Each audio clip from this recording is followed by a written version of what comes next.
Hello guys. तो आज हम स्टार्ट करने वाले हैं हमारा तीसरा वीडियो लेक्चर ऑफ डेमोन्स्ट्रेशन। हम कूलम लॉ की प्रॉब्लम डिस्कस कर रहे थे। एक बहुत अच्छी सी प्रॉब्लम और उठाते हैं, देखना। सेटअप थोड़ा इंटरेस्टिंग है, देखना। ऐसा बोला है, a charge Q is placed over here and another charge capital Q is placed over here. Both charges are said to be fixed, means their location will not change, right? It's a perpendicular bisector between them.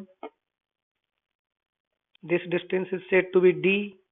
This distance is also said to be d. Another charge which is movable, small q, is placed at distance x from this point. From this point, let's say it A. First question is, we have to find out the magnitude of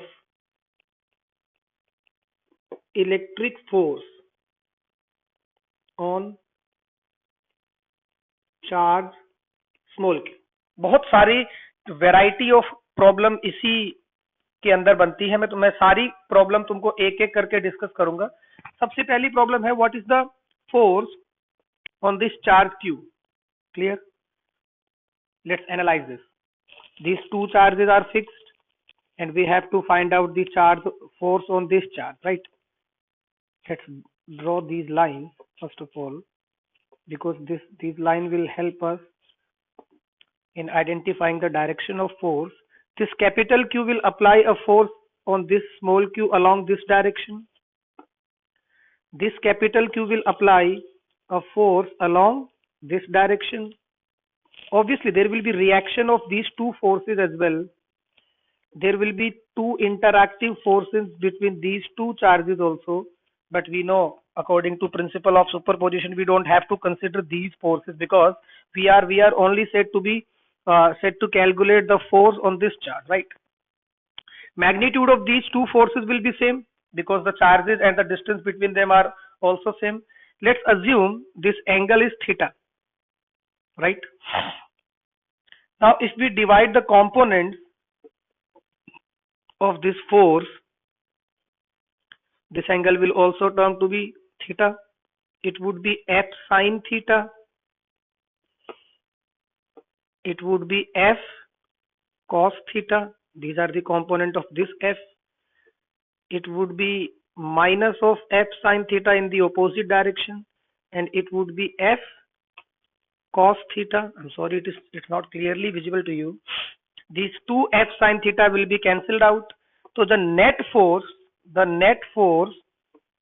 on this charge is termed to be twice F cos theta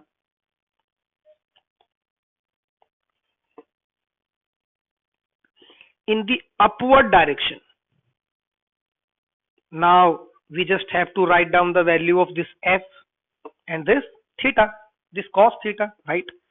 2. If I want to write down the value of force, it would be K into these two charges. It would be Q and small q. Coulomb law states that the force between two charges is directly proportional to the multiple of their magnitude. Upon made distance between them, we just have to calculate this distance. उसका square करना पड़ेगा हमको. So I am directly writing it as d square plus x square because this f term is considered by us. So we have to calculate and give the value in the equation in the given terms, right? This distance and this distance will be same. That is why these two forces are said to be same in magnitude, right? What would be the value of cos theta? Let's assume this triangle. Let's assume this triangle. Cos theta would be what? Base upon my hypotenuse. Base would be x. This length would be base, and hypotenuse would be this distance, base would be x upon में hypotenuse would be d square plus x square. Is that clear? So the final equation would be 2k capital Q small q x upon में d square plus x square power 3 by 2. So the net force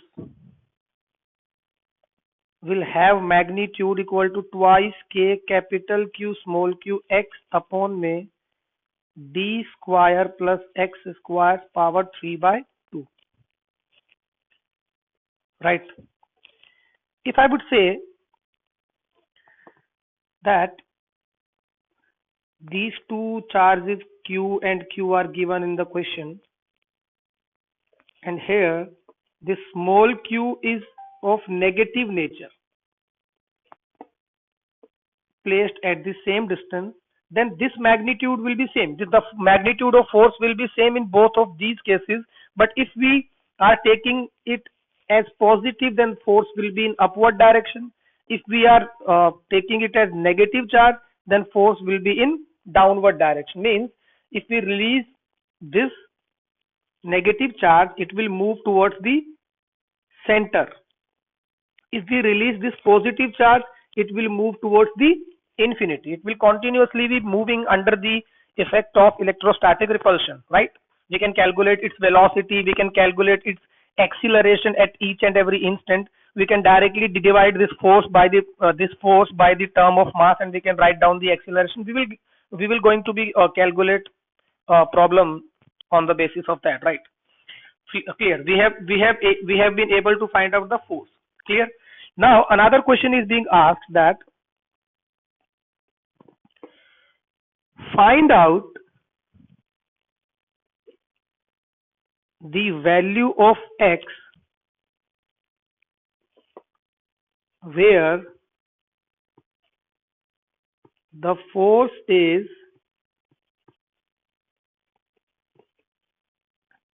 maximum. We just have to find out the value of x where force is maximum, and also find the maximum value of force, right? And in the above expression, we know that this force is a function of x. X is the variable quantity over here. Rest of the quantities are constant, right? So for the force to be maximum, this df by dx term should be equals to 0. Is that right? It means we have to differentiate this. We will differentiate this equation by using the term, using the formula ux by vx form, because in denominator and numerator both includes the x. दोनों के अंदर x included है, तो हमें इसको ux by vx की form में differentiate करना पड़ेगा. Okay fine. तो 2k capital Q and small q will be constant, and we just have to differentiate it. We are writing this df by dx term over here. We will just square it according to formula. It would be d square plus x square power 3, और इसको ऊपर ऐसा कैसा हम रख देंगे, right? Then we will differentiate x. It would be 1 minus. Now we will differentiate the denominator. It would be 3 by 2 d square plus x square की power 1 by 2 into 2x into x. I'm assuming you all guys are well aware with the fact that how to do the differentiation process. 11th class में basic mathematics में तुम लोगों ने पढ़ा होगा. अगर नहीं है तो मैं तुमको किसी दूसरे डेमो लेक्चर में अच्छे से तुमको डिफरेंशिएशन करना भी मैं सिखा दूंगा. तुमको मुझे मतलब कमेंट करके ये सब चीजें बतानी पड़ेंगी. Fine. And now we will put df by dx would be 0, right? Then this 2kq into q naught term will be directly multiplied by 0. d square and x square is positive. Its cube will also be positive. It means if I'll take these two terms on the other side they will become what? 0. तो क्या रह जाएगा हमारे पास? d square plus x square की power 3/2, 2 से 2 cancel out हुआ, into 3x square, it would be d square plus x square की power 1/2 will be 0, right.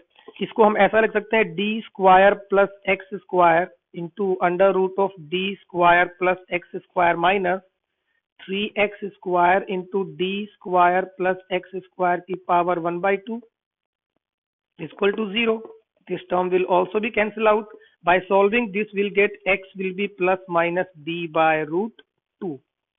Now, this is the value of x for which the force is maximum. But we have two values. One is positive and the other one is negative. Let me explain this also. Suppose this is the situation which is given to us, right? If I put a charge q at a distance x above, if I put a charge q at a distance x below, will the magnitude of these two charges will be magnitude of force in these two situations will be same? Yes, it will be. It will obviously be same because it's a symmetrical phenomena. कि इस bisector के exactly ऊपर रखा हुआ है, इस case में उसके एग्जैक्टली नीचे की तरफ रखा हुआ है, तो यहाँ पे जितना फोर्स F आएगा यहाँ पे उतना ही फोर्स नीचे की तरफ F लग जाएगा, राइट. तो पॉजिटिव को मैंने ऊपर वाली टर्म के लिए लिखा हुआ है और नेगेटिव को मैंने नीचे वाली टर्म के लिए लिखा हुआ है. At the same time, if these two charges are taken to be negative, then the direction of these two forces will be towards the center. Magnitude of force will be same in both of these two cases, right? तो एक के लिए plus d/2 use किया गया है और दूसरे के लिए माइनस d/2 यूज किया गया. Fine. If someone asks you what is the maximum value of force, you don't have to worry about that. You just have to put keep this value x and put this x into this equation. The maximum value of force would be k capital Q small q into d by root 2 upon d square plus d by root 2's whole square की power 3/2. By this method, you will be able to find out the magnitude of maximum force. But for the direction of force, you just have to go through the sign of charge. Coulomb law के properties में ये बात मैंने तुमको पहले भी बहुत अच्छे से बताई थी कि हमको फॉर्मूले में जो फोर्स मिलेगा that will be until unless we are using the vector form. हम यहाँ पे वेक्टर फॉर्म यूज नहीं कर रहे हैं, हम बेसिक मैग्नीट्यूड अलग देख रहे हैं और डायरेक्शन हम नेचर ऑफ चार्ज से एनालाइज कर रहे हैं. Is that clear? फाइन. अब देखना, इसका मतलब मैं ये बोल सकता हूं कि अगर मैं पॉजिटिव चार्ज के लिए एक ग्राफ बनाऊं जिसमें इस डायरेक्शन में मैंने फोर्स को रखा और इस डायरेक्शन में मैंने चलो इस डायरेक्शन में मैं फोर्स को रखता हूं और इस डायरेक्शन में मैंने एक्स को रखा. If I want to draw a graph, then this is term to be y axis and this is considered as x-axis. If I talk about this point, it means if the charge is placed at this point, there will be definitely equilibrium because both of these two charges will counterbalance their forces, and at d by root 2 the force is maximum, right? It means the graph will be looking like this.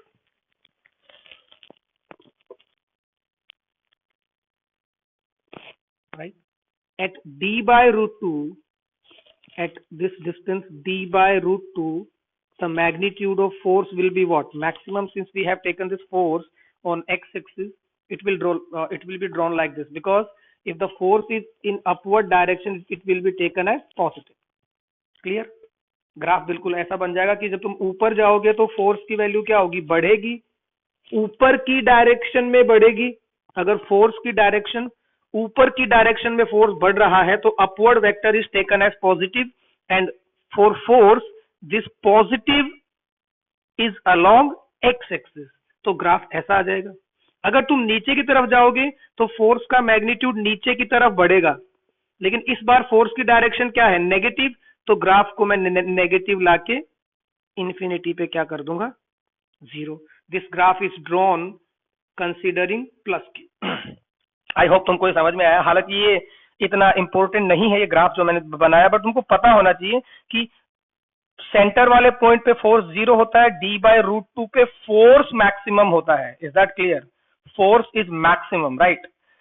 और infinity पे force की value क्या हो जाती है, zero. एक simple सा सवाल कभी कभी एनालिटिकल प्रॉब्लम में पूछ लेते हैं, तुमको मैं थोड़ा सा समझा देता हूं उसे।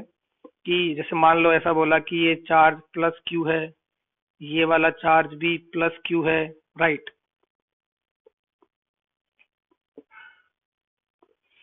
अगर तुमने यहां से एक प्लस, चलो इनको कैपिटल क्यू ले लेते हैं, कंफ्यूजन नहीं होगा, इसको यहां पे रखा और तुमने हल्का सा पुश कर दिया, इसको ऊपर की तरफ तुमने धक्का मार दिया, तो ये चलता जाएगा ऊपर, टुक टुक टुक टुक करके चलता ही जाएगा।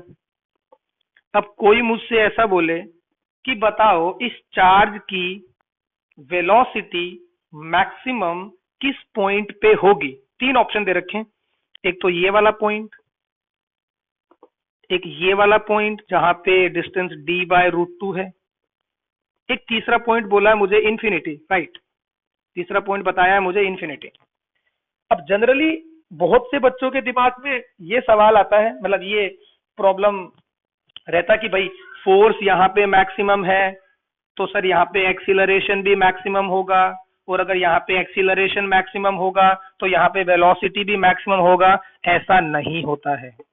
जिस जगह पे एक्सीलरेशन मैक्सिमम होता है तुमको बस ये ध्यान रखना वहां पे da/dt क्या होगा, जीरो। उसका कहीं भी ये मतलब नहीं निकलता है कि वेलोसिटी मैक्सिमम होगी। This point should be clear in your mind.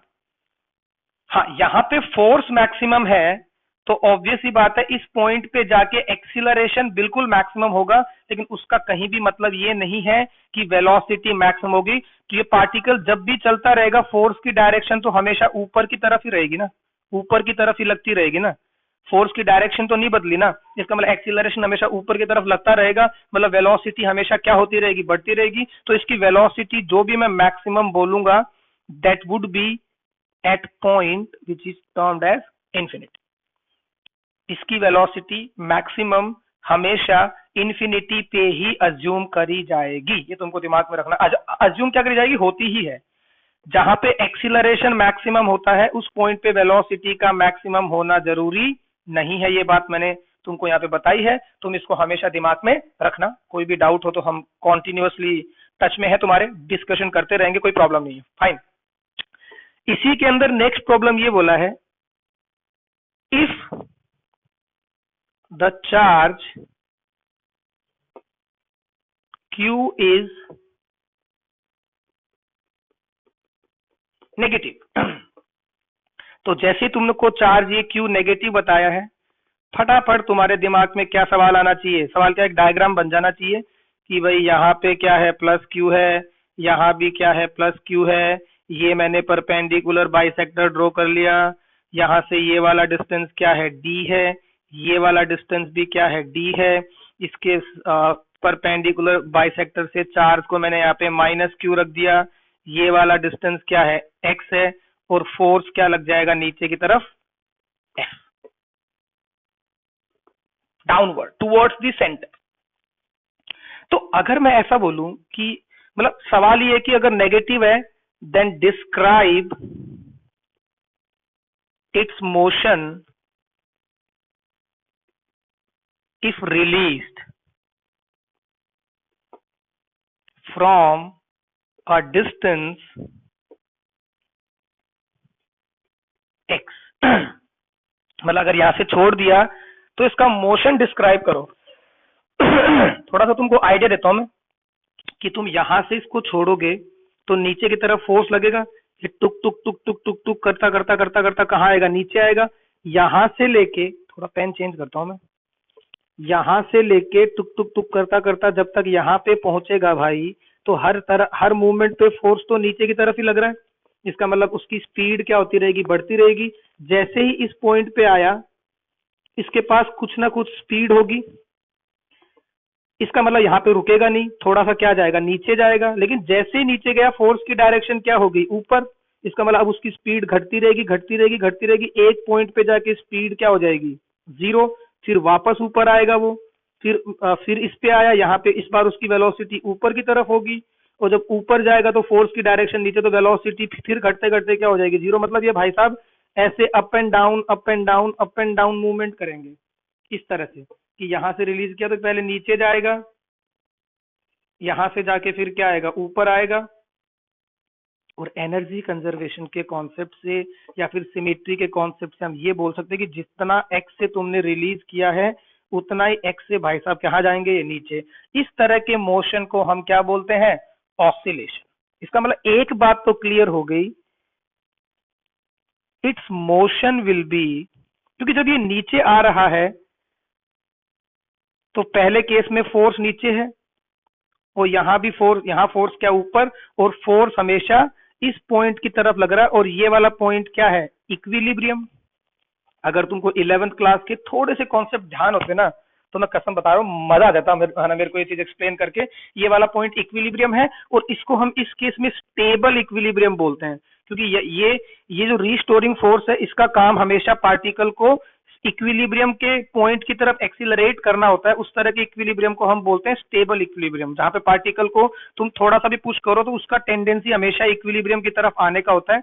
और इस पॉइंट पे उसकी स्पीड क्या होगी, मैक्सिमम, क्योंकि यहां तक उसकी स्पीड बढ़ी, उसके बाद घटते घटते क्या होगी, 0। फिर वापस बढ़ी, फिर घटते घटते क्या होगी, 0। बात समझ में आई। इट्स मोशन इज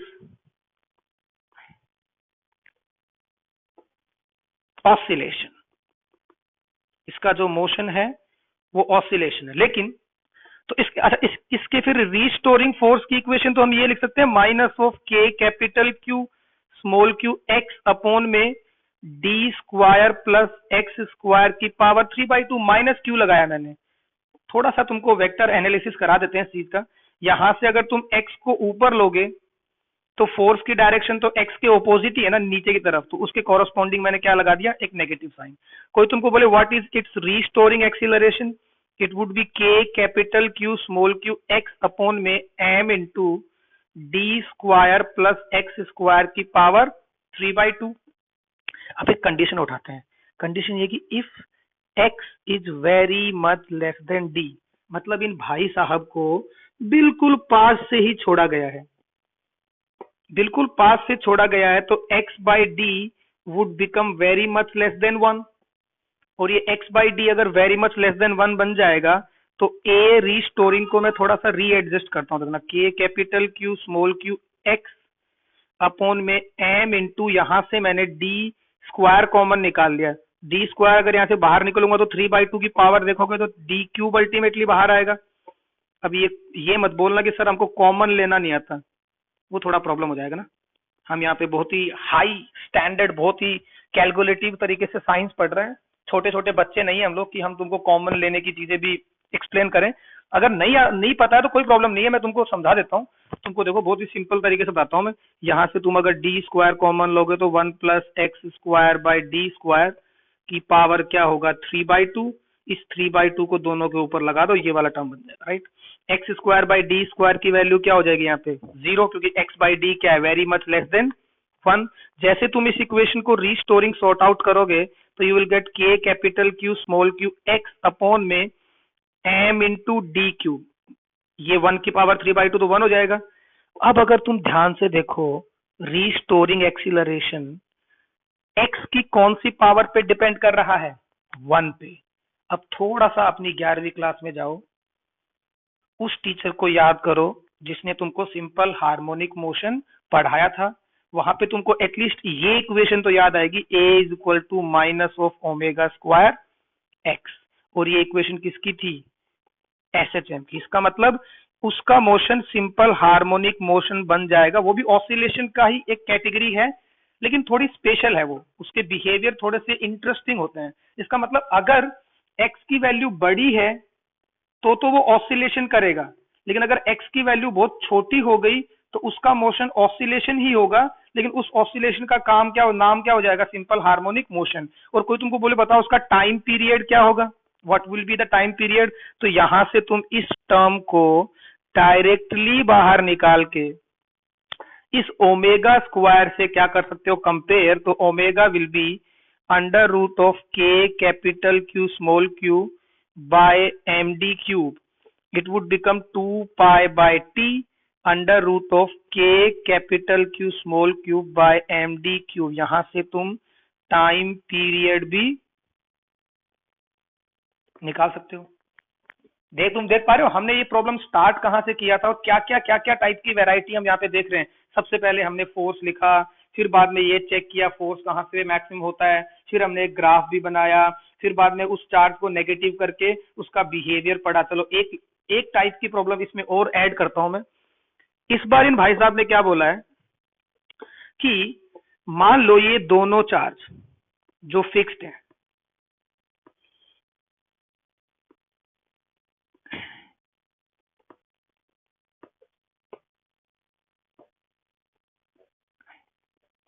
राइट, ये वाला डिस्टेंस क्या लिया मैंने, d, ये वाला डिस्टेंस भी क्या लिया मैंने, d। यहां से मैंने इस बार इस चार्ज को x डिस्टेंस पे रखा है, और बड़ी ही खुशी की बात यह कि इस बार भी ये नेगेटिव है, राइट।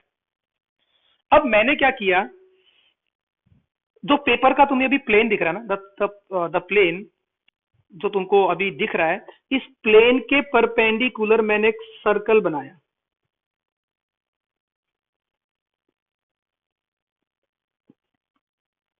आई होप तुम ये समझ पा रहे हो कि जिस पेपर में ये जिस प्लेन में तुमको ये डायग्राम दिख रहा है उसके परपेंडिकुलर मैंने एक सर्कल ड्रॉ कर लिया। मतलब अगर तुम यहां से इस लाइन पे बैठ के यहां से ऐसे देखोगे, इसे ये तुम्हारी आई ड्रॉ करिए मैंने, सुंदर सी आईब्रो बना दी, तो तुम अगर यहां से इसको देखोगे तो तुमको एक सर्कल ऐसा दिखेगा, राइट, प्लस एक लाइन दिखेगी। ये जो लाइन है, ये लाइन पे ही तुम्हारे ये दोनों चार्ज रखे होंगे। आई थिंक होप तुम अभी इस डायग्राम को पिक्चर रिप्रेजेंटेशन दे पा रहे हो। और यहाँ पे कहीं तुम्हारा माइनस क्यू रखा होगा। मान लो मैंने ऐसा बोला, इस माइनस क्यू को मैंने टेंजेंशियली थ्रो कर दिया, मतलब यहां से तुमने इसको इस तरह थ्रो किया है, राइट, v स्पीड से, ठीक है। तो सवाल ये है, will it revolve in circle, you just have to discuss the possibility कि क्या ये सर्कल में घूम सकता है, ठीक है। if yes then find its time period of revolution, right. अब देखो, अब इसको कैसे एनालाइज करें, सीधी सी बात है, जब भी कोई पार्टिकल सर्कल में घूमता है, सर्कल के सेंटर की तरफ एक फोर्स आना चाहिए सेंट्रीपिटल, जो उसको सर्कल में घुमाएगा। ये भी 11th क्लास का कॉन्सेप्ट है।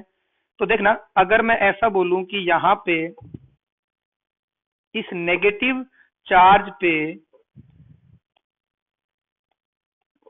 एक फोर्स तो ऐसे लगा F, जो इस वाले ने लगाया, एक फोर्स ऐसे लगा F, जो इस वाले ने लगाया। इन दोनों फोर्सेस का रिजल्टेंट इसी तरफ आया था ना, जो हम कैलकुलेट कर चुके हैं ऊपर, ये रहा, देखो ये पड़ा, ये इक्वेशन, राइट। इवेंचुअली तुम देखो तो इस केस में वो इस सर्कल के सेंटर की तरफ ही तो है, राइट।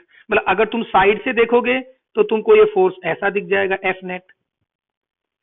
इसका मतलब हाँ भाई, सर्कल में घूमने की पॉसिबिलिटी तो है, क्योंकि सर्कल के सेंटर की डायरेक्शन में एक फोर्स आ रहा है। ये बात तुमको पता होनी चाहिए कि इस दुनिया में कोई भी चीज जब भी सर्कल में घूमती है तो सर्कल के सेंटर की डायरेक्शन में एक फोर्स लगना चाहिए, और अगर नहीं लगेगा तो कहानी समझ में नहीं आएगी जी, क्लियर। तो यहां से अगर ये सेंट्रीपिटल फोर्स है, तो ये जो सेंट्रीपिटल फोर्स एफ नेट है, इसकी वैल्यू किसके बराबर होती है, mv square by r. R यहाँ पे क्या बन जाएगा, x, सर्कल का रेडियस तो वही x होगा ना, तो k capital Q small q x into 2 by X square plus D square की power 3/2 will be equal to M V square by X. तो v स्क्वायर की वैल्यू क्या आएगी, twice k capital Q small q x square by m into X square plus D square की power 3/2। If we remove this x square, then we will be able to calculate the value of v x की term में। और time period क्या होगा, it would be 2 pi x by v। इस v को लाके यहाँ पुट कर दो, सर्कल में रिवॉल्व करते हुए पार्टिकल का टाइम पीरियड ये होता है। मैं अगर चाहूं, मेरा अगर मतलब मोटिव हो जाए कि मुझे बस यही प्रॉब्लम की वैरायटी बतानी है, तो I am giving you a guarantee कि मैं लगातार 4 क्लास बस इसी सिचुएशन पे तुमको इनफाइनाइट टाइप की प्रॉब्लम बना के दे सकता हूँ। एक टाइम के बाद तुमको ही बोलना पड़ेगा कि सर बस करो, हमने इसके सारे फैक्टर डिस्कस कर ले। बट हमारे जेडब्ल्यू के स्कोप में, मेंस के स्कोप में जितने टाइप की प्रॉब्लम यहाँ पे है वो मैंने डिस्कस कर ली। और भी केसेस बनते हैं, वो तुमको टाइम के साथ साथ बताएंगे। तो आज के लिए आई थिंक ये एक प्रॉब्लम ही हमारे लिए काफी इनफ हो गई है। तो तुम लोग इसको देखो, एनालाइज करो, और अपने जितने भी लोगों ने ये ऐप डाउनलोड करके रखा है वो अपने चैट बॉक्स में जाके मुझे बताओ जरूर कि सर ये वीडियो में ये कमी रही, ये अच्छा रहा, ये चीज समझ में आई, ये चीज समझ में नहीं आई। क्योंकि जब तक तुम्हारा रिव्यू हमारे पास नहीं आएगा, चीजें हमारे दिमाग में भी ठीक से क्लियर नहीं होगी, हम जो कर रहे हैं वो पहुंच रहा है कि नहीं पहुंच रहा, राइट। और जिन लोगों ने एक मेरा यूट्यूब चैनल भी है, वहां भी मैं ये चीज अपलोड करूंगा। तो वहां पे जो लोग इसको पढ़ेंगे समझेंगे, उनसे भी मैं रिक्वेस्ट करूंगा कि वो कमेंट वगैरह दें और अपनी मेरी ऐप को डाउनलोड करें। हम जल्दी ही बैचेस स्टार्ट करने जाएंगे एंड तुमको सारी चीजें बहुत डिटेल्ड और बहुत अच्छे तरीके से समझाई जाएंगी। You don't have to worry about that, okay.